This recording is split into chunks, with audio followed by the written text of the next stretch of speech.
ஏசாயாவின் உதடுகள் தொட்டதேவா, இந்த உதடுகள் இன்று கரங்களை வேட்டி சேர்ந்து ஆவியானவரே, வாஞ்சையோடு கேட்கிறவன் கரங்களை வேட்டி, அப்பா உடைய அபிஷேகத்திற்காக, உடைய வல்லமைக்காக ஓ நன்றி.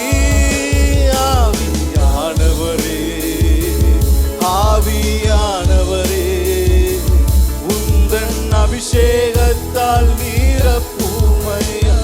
ஆவியானவரே, ஆவியானவரே, ஆவியானவரே, உந்தன் வல்லமையை ஊற்றுமையா. ஆவியானவரே, ஓ மகிமை மகிமை மகிமை மகிமை மகிமை மகிமை.